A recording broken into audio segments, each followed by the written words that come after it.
Some people come here for a spiritual refresh. That's possible. It's not just Bali where you can go outside and be in nature and do a bunch of yoga and connect with the higher power. You can do that out here. There's plenty of nature. Plenty of people trying to escape their realities. Plenty of people on a spiritual incline. You can find that and more out here.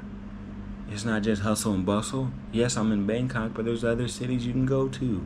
Chiang Mai, Chiang Rai, Phuket, Pattaya. The list goes on and on. You want a small city life, you can find that. Big city, Bangkok. Beaches, we got that. Forests, we got that. You want to be up north, down south? You like the slightly chiller weather? You like the city vibes? You like the nature? Whatever, it's here. I'm here to tell you you can live an amazing life for a fraction of the cost. Most people don't travel for food, but if you do travel for food, guess what? I have some bad news for you. I'm being honest. The food out here is not that great. I did recently have an amazing steak earlier today, but I paid top dollar for that. Generally speaking, the food I've had, whether it's the Western version of the food, Turkish, Lebanese, I had Italian. I had Mexican too out here. Yeah, that was super trash. Super trash. That was maybe the worst meal I had out here. This fake Mexican Chipotle type vibe. I think it was called Bolito. So if you watch it, if you see the name Bolito, just know that it's trash. It's worse than Chipotle. It's worse than Taco Bell. Horrible. And the cheese was falling off the thing, you know. So from a food aspect, I'm here to tell you, it can be kind of overhyped, right? You can get cheap dinners for street vendors for $2, $3, $4. I made many videos about this, but I'm going to give a quick little 10-second disclaimer on this. If you're buying food from street vendors, make sure you see them cook it. Make sure you feel safe, it's sanitary. Obviously, there's not a whole bunch of bugs crawling in it, animals around, etc. And typically, you want to bring your own bottled water. You don't want to drink water from their fountains or whatever. Follow those rules, and you can avoid getting they call Thai belly, which is similar to Bali belly, which is when you eat or drink certain foods and or substances and you end up getting sick. But that's it for this video. I don't want to drag on too much. I want to say I appreciate everybody's love, support, and sharing. We are a growing family, and keep giving people this information. Keep sharing my videos. Keep the engagement up. I don't promote my socials as much as I should, so I need to start promoting my socials as much more, and I need to be more active on TikTok, because right now I'm posting, but I could post a little bit more. So, PayMeInPaella. Same for TikTok, same for Instagram, X, all that, right? Copy paste the username, click the links below, give me some support. I've been responding to every DM and every comment so far. I want to keep this going as long as I can. Obviously, if I had like 500,000 subs or something, then it'd be a little harder. But right now, I'm a smaller channel, so it's easy to do that. Take advantage of this while you can. We on the way up. I appreciate everybody. So you're finally in Thailand, but now you're like, yo, how do I meet people? But welcome, travelers. In today's video, I'm going to tell you how you can meet people when you're in Thailand. Now, I will say, just like anywhere else, if you're in a bigger city, it's a lot easier to meet people. Me, I'm in Bangkok, the capital city, so it's like I meet people on accident without even trying half the time. But one thing I notice when it comes to meeting foreigners, specifically out here, you're going to have one or two foreigners. You're going to have typically the foreign person who's kind of like weird, awkward. You know, they came over here and maybe back home they didn't really have things going for them, and then over here they're attempting to succeed, or they are succeeding, right? But a lot of times they don't want to be bothered with other foreigners, or they're kind of socially awkward, or lacking social cues, or having low self-esteem, things of that nature. The second person you're going to meet, typically, is the more outgoing person. The person's just happy to be in Thailand. The person's happy to see foreigners.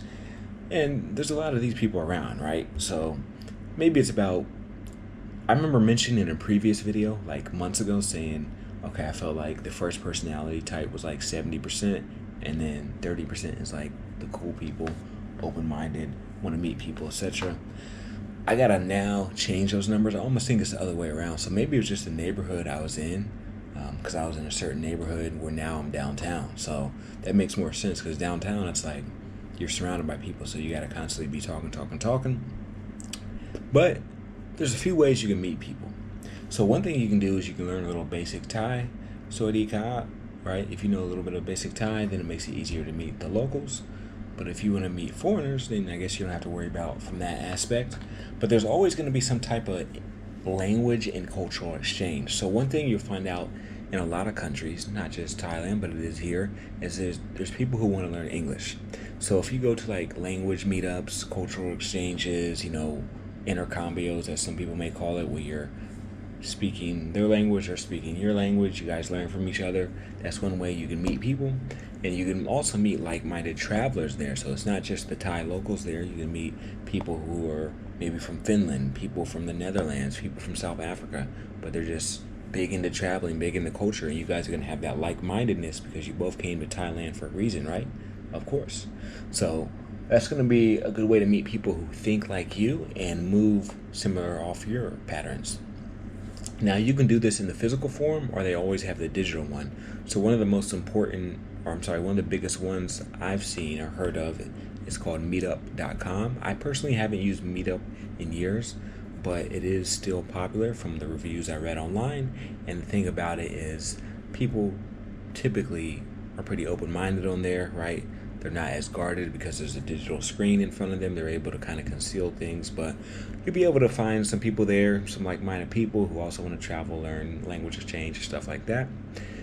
Speaking of those groups, there are expat groups like on Facebook. There's ones on Meetup, Twitter, etc. You just go to any website. What's the big one? What's it called? I think it's called like Internations. That's what it's called. Yeah. Internations. So that's one of the bigger ones where they have in like every major country, right? And even the smaller countries. That's a good way to meet people right there. And another way is like co-working. So some people, surprisingly, there's some people who come to Thailand for job opportunities, or their job took them out here. I just met a lady who I think she said she was out here for 2 weeks because of her job, or 2 months it was, 2 months, and then she goes back. And she was like, yeah, it's fun, it's somewhat like a vacation, but I'm out here for 2 months and I go back home. So I'm like, hey, that's one way to meet people. You can meet people in the job scene, or they actually have direct co-working spaces. So there's the famous one, I think it's called WeWorks, which I think they're having issues. But if you walk around Thailand, you see they have their own version of co-working spaces. And I see them, like so many of them. They're all high up, they look nice, so that's one way you can meet people. You can also join like groups related to what you like to do for fun. So for example, maybe you like to run every morning at 6 a.m., join a running group, right? Let's say you're into Muay Thai, and Muay Thai is big out here. They actually have Muay Thai visas where you can get accepted into Thailand for a period of time if you prove that you're studying the Muay Thai culture, right? So you can go to cooking classes as well, which also have visas. I'm telling you, these are like little gems, little secrets. But yeah, you can join cooking classes, learn about Thai culture, Thai language, etc. Also another way to get a visa. They have a lot of Christian groups out here too. So I've seen a lot of Christian/missionary people in different Christian centers that they have. So you'd always, if you're big into religion, you can go that route. There's always volunteer meetups. So there's people who volunteer abroad. Typically it's in the smaller, more rural cities, but I imagine they should have them in Bangkok as well. This trip, I personally have not met any, but I have heard of them. I even seen a famous YouTuber who started his YouTube career like that. He did volunteer work in Thailand. They sponsored his housing and stuff like that, so he didn't have to worry about like food, housing, basic necessities. And he was recording. And while he's volunteering recording, his channel ended up getting bigger and bigger and bigger. And now, from my understanding, he's a full-time YouTuber in Thailand, right? So that's one way you could do that. Now, you also want to immerse yourself in the local culture. So it's cool to be surrounded by foreigners. It's cool to meet foreigners from Russia, foreigners from Colombia, foreigners from Panama. That's fine. That's cool. That's nice. But what if you started going to like the festivals, the food markets, which are huge out here? I need to do more food market videos, by the way. But what if you went to the food markets out here, the music festivals, the cultural exchanges, the art museums? They have a ton of art museums. Or if you just went to random neighborhoods and just hung out. They like meeting people from other places, from my opinion. Like, especially if you show respect to their culture, maybe you learn some words as well. They typically like that. But speaking of like that, one thing I like is the networking aspect. So what I've been doing is, yes, I film, but one thing I try to do in my videos, you may see me like kind of look around a little bit sometimes. I do want to look at the camera and be as professional as possible, but also create that connection with y'all, the viewers, because I appreciate y'all. Y'all help me change my life in a way. But the reason why sometimes you see me looking around is because I'm looking for opportunities.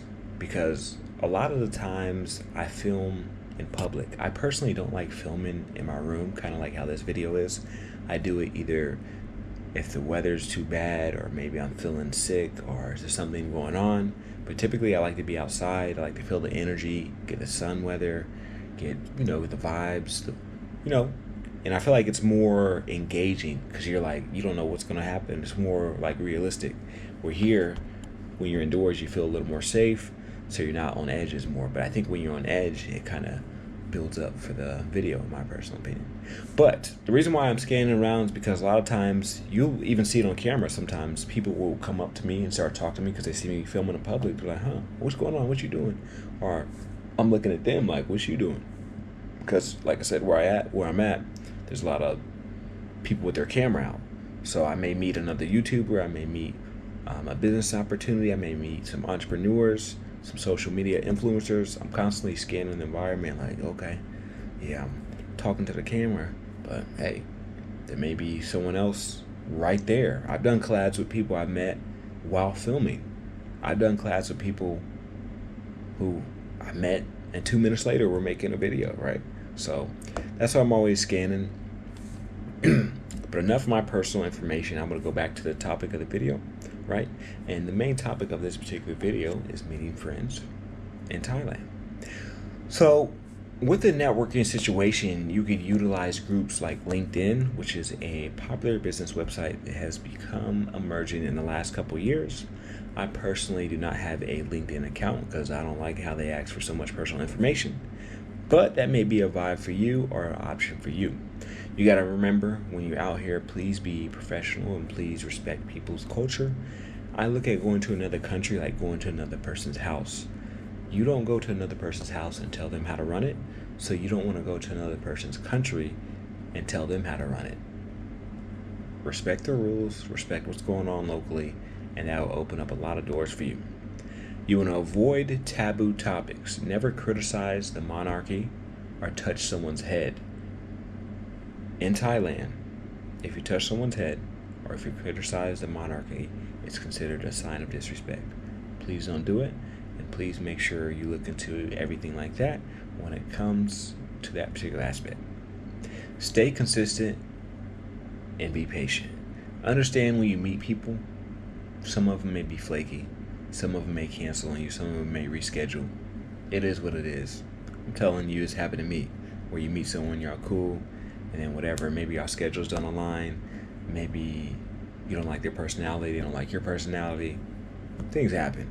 So stay open-minded. Hey, if you don't meet people in the first day, the first week, whatever, be patient, right? You're going to meet people, I'm telling you, especially if you're in a city like Bangkok where everyone's on top of each other. You're forced to talk to people whether you want to or not. Don't isolate yourself and avoid common pitfalls like that, right? Respect hierarchy. Be willing to go outside of your comfort zone. Don't stay to yourself. Don't be in your room all day. I met someone the other day. They was like, hey, I've been in my room all day because this is a work trip and I haven't really done anything. But he was saying how his friends and family members were encouraging him to get out. They're like, you're in Thailand. You're not going to be here forever. Go meet some people. So, dude was walking around, ended up meeting me, and we ended up being cool. Exchanging information, right? Now we're going to hang out. That's how things happen, right? It's like one big social situation out here. But those are my particular tips or recommendations, you would say, as far as meeting people out here. Keep in mind, different things may work for different people, and people are going to approach you, right? As long as you give off a good vibe, right? You seem like a cool person.